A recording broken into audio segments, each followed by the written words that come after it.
వ్యాప్తంగా వినియోగదారులకి సామాన్య ప్రజలకి ఒక పండుగ.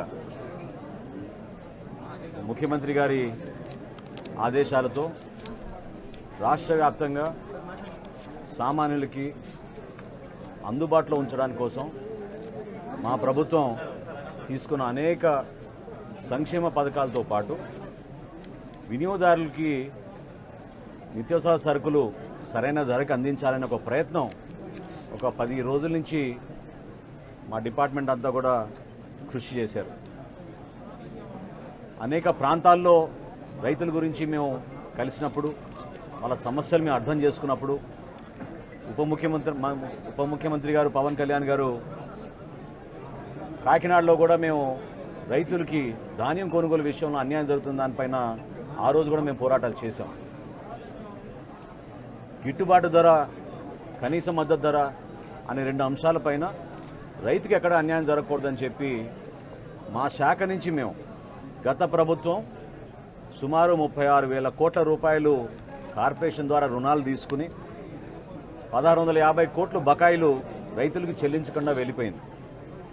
అయినా కానీ ఇంత క్లిష్ట పరిస్థితుల్లో, ఆర్థిక ఇబ్బందుల్లో గౌరవ ముఖ్యమంత్రి గారి చొరవతోటి, ఉప ముఖ్యమంత్రి గారు చూపించిన చొరవతోటి 1000 కోట్ల రూపాయలు తక్షణమే ఆర్థిక సాయం ఏదైతే రైతులు మేము చెల్లించాలో 1,600 కోట్ల నుంచి 1000 కోట్ల రూపాయలు మేము ఆల్రెడీ చెల్లించాం. ఇంకొక 600 కోట్ల రూపాయలు త్వరలోనే చెల్లించాల్సిన అవసరం ఉంది. అది కూడా చెల్లిస్తాం.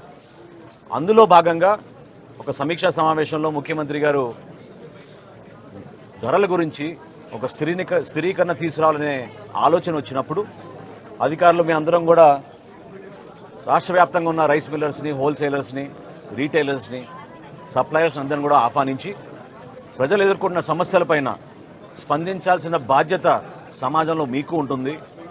ఇదో కుటుంబ సమస్యగా మీరు కూడా భావించాలి. ఎందుకంటే ప్రతిరోజు ధరలు విపరీతంగా పెరిగిపోతున్నాయి. కందిపప్పు 181 రూపాయలు కిలోకి అమ్ముతున్నారు మార్కెట్లో. సామాన్యులు పాపం చాలా ఇబ్బంది పడుతున్నారు. వాటి గురించి చర్చించినప్పుడు వాళ్ళందరూ కూడా పెద్ద మనసుతోటి రాష్ట్ర వ్యాప్తంగా ఒకే ధర అందించాలనే ఒక ఆలోచనతో ఒక 4 రోజులు కసరత్తు చేసి మా అధికారులంతా ఈ రోజున సుమారు 284 అవుట్లెట్లలో ఈరోజు కందిపప్పు ప్రతి వినియోగదారుడికి కేవలం 160 రూపాయలు కిలో చొప్పున అందిస్తున్నాం. అదేవిధంగా సూపర్ ఫైన్ రైస్ క్వాలిటీ 49 రూపాయలు కోటి, 48 రూపాయలు కోటి. ఆ రైస్ కూడా ప్రతి ఒక్కరికి అందుబాటులో ఉంచేటట్టు రోజుకి 391 క్వింటాళ్ళు, మెట్రిక్ టన్నులు దాదాపు మాకు ఉన్న స్టాక్ని మేము బేస్ చేసుకుని రాష్ట్ర వ్యాప్తంగా ఈ రోజున 125 క్వింటాళ్ళ కందిపప్పు ప్రతిరోజు అందుబాటులో ఉంచేటట్టు మేము ఒక నిర్ణయం తీసుకుని వినియోగదారులకు అందిస్తున్నాం. వీటితో పాటు మేము రాబోయే రోజుల్లో ఖచ్చితంగా వీళ్ళందరికీ కూడా పంచదార కానివ్వండి, కందిపప్పు కానివ్వండి, రాగి కానివ్వండి, మిల్లెట్స్ కానివ్వండి, ఇవి పంపిణీ చేయాలని ఒక ప్రణాళిక సిద్ధం చేసుకుంటున్నాం. మనస్ఫూర్తిగా ఈ పండగ వాతావరణంలో ప్రతి ఒక్కరు పాల్గొనాలని గౌరవ శాసనసభ్యులు ఈరోజు ఏ విధంగా ప్రసాద్ గారు వచ్చి ఈ కార్యక్రమాల్లో పాల్గొన్నారు, జిల్లా యంత్రాంగం అంతా కలిసి వచ్చిందో, కలెక్టర్ గారికి వాళ్ళ సిబ్బంది అందరినీ జిల్లా యంత్రాంగానికి మనస్ఫూర్తిగా నేను ధన్యవాదాలు తెలుపుకుంటున్నాను. ఈ కార్యక్రమాల్లో పాల్గొనాల్సిన బాధ్యత మనకి ఎందుకు ఉందంటే రైతు బజారుల్లో ఈ పంపిణీ చేస్తున్నప్పుడు మనందరం కూడా ప్రజాప్రతినిధులుగా ప్రజలకి అర్థమయ్యే విధంగా, తెలిసే విధంగా అందరూ కూడా ఈ సౌకర్యాన్ని ఉపయోగించుకునే విధంగా ముందుకు రావాలి. సో ఈ కార్యక్రమాల్లో పాల్గొని విజయవంతం చేసినందుకు, మమ్మల్ని ఆహ్వానించినందుకు పెద్దలు గద్దె రామ్మోహన్ గారికి, అదేవిధంగా ఇక్కడ ఉన్న పార్టీ నాయకులందరికీ కూడా మనస్ఫూర్తిగా నేను ధన్యవాదాలు తెలుపుకుంటున్నాను. భవిష్యత్తులో మేము చేయబోయే కార్యక్రమాల్లో రైతుకి ఖచ్చితంగా న్యాయం జరుగుతుంది. వినియోగదారుడు కూడా అదేవిధంగా సరైన ధరల్లో నాణ్యమైన సరఫరా చేసే విధంగా సరుకులన్నీ కూడా మేము అందిస్తాం. దీంతో పాటు మేము రాష్ట్ర వ్యాప్తంగా ఎక్కడ కూడా పొరపాటు జరగకుండా మా పబ్లిక్ డిస్ట్రిబ్యూషన్ సిస్టంలో సామాన్యులకి అందించాల్సిన రైస్ని ఎక్కడ కూడా పొరపాటు జరగకుండా, అవకతవకలు జరగకుండా అందించే బాధ్యత కూడా మేము తీసుకుని అన్ని ప్రాంతాల్లో మేము దాడులు చేసుకుంటూ ఎక్కడ కూడా పొరపాటు లేకుండా మిల్లర్స్ అందరినీ కూడా సహకరించమని నేను కోరడం జరిగింది. దానికి వాళ్ళు మనస్ఫూర్తిగా ముందుకొచ్చారు. సో ఆ విషయం కూడా మీ అందరితో కూడా ప్రస్తావిస్తూ మేము గతంలో చేపట్టిన కార్యక్రమాలన్నింటినీ కూడా కేవలం ప్రజల కోసం మా ప్రభుత్వం గౌరవ చంద్రబాబు నాయుడు గారి నాయకత్వంలో ఖచ్చితంగా సంక్షేమ ప్రభుత్వంగా పేదలకి అందుబాటులో ఉండేటట్టు ఒక పండుగ వాతావరణం తీసుకొచ్చే విధంగా మేము ముందుకెళ్తున్నాం. దానికి మీరందరూ కూడా సహకరించమని మనస్ఫూర్తిగా కోరుకుంటున్నాను. సార్ ఇంకా ఈ నెంబర్స్ ఏమైనా పెరుగుతాయా? స్టాల్స్ నెంబర్స్ పెరుగుతాయి అంటే ఈ మొదటి రోజు కదండి. ఈ రోజు ఉన్న స్పందన చూసి ప్రతి ఒక్కరు కూడా చాలా ఆశ్చర్యపోతున్నారు. ఇప్పుడే నేను ఎమ్మెల్యే గారితో కూడా నేను మాట్లాడినప్పుడు అదే అన్నాను, రైతు బజార్లో ఈ విధంగా స్పందించడం అనేది చాలా గొప్ప విషయం. 284 అవుట్లెట్లు ఈరోజు ప్రారంభించాం.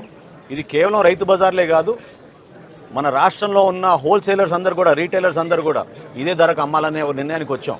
సో పెద్ద పెద్ద రీటైలర్స్ డీమార్ట్ కానీ, రిలయన్స్ కానీ, ఉషోదయ కానీ ఇవన్నీ అవుతే ఉన్నాయో సూపర్ బజార్లు, వాటన్నింటిలో కూడా ఇదే ధరకి 160 రూపాయలకి కందిపప్పు సామాన్యులకు అందించే విధంగా చర్యలు తీసుకున్నాం. అంటే దీనికి ఏమైనా వాళ్ళతో మాట్లాడడం అరేంజ్మెంట్ చర్చ జరిగింది. వాళ్ళు అంగీకారం వచ్చినాకనే మేము నిర్ణయం తీసుకుని ప్రకటించాం. ఏమండి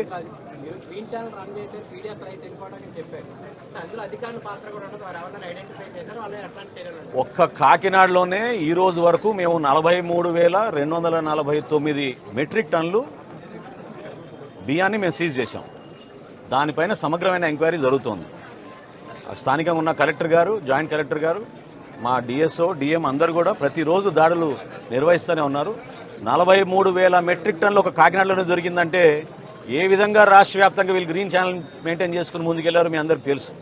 ఇందులో ఆశ్చర్యకరమైన విషయం ఏంటంటే కొంతమంది ఐపీఎస్ అధికారులు, నాకున్న సమాచారం ఒక 5 ఐపీఎస్ అధికారులు కూడా దీంట్లో ఇన్వాల్వ్ అయ్యారు. సో ఖచ్చితంగా దీనిపైన సమగ్రమైన విచారణ జరిపిస్తాం.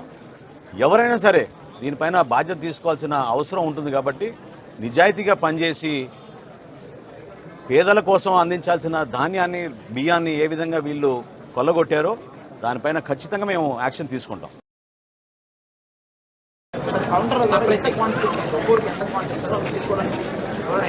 బియ్యం 5 కిలోలండి, కందిపప్పు 1 కిలో అండి.